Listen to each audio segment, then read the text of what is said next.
first hand I want to talk about is from the Ireland versus UK heads up on Monday. My first opponent, Paul Leckie, had won the first leg.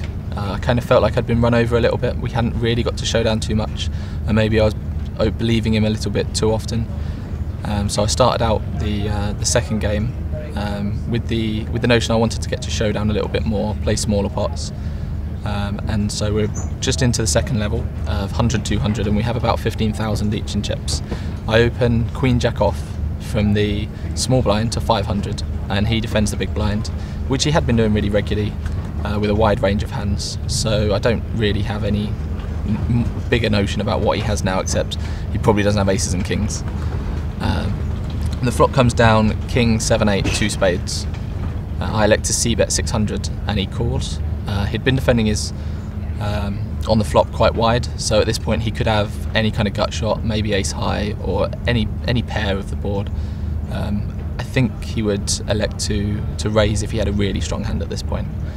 The turn comes an offsuit 3, and it goes check check, and then the river's a 7, offsuit 7, doesn't complete any flush or straight, and he decides to bet out 1300.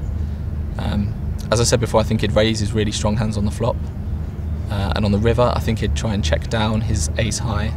I think because the 7 pairs the board on the river, he probably wouldn't bet too many of his 8s as well, so I think he's got a really thin value range at this point, and there's 2 misdraws, so I decide to call, announce queen high, and he mucks his hand.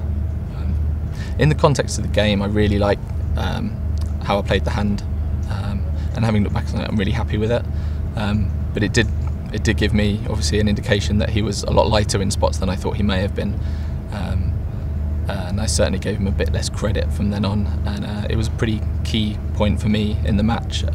I felt that I probably had the better of it from there on, but he never gave anything away and went on to win 2-0.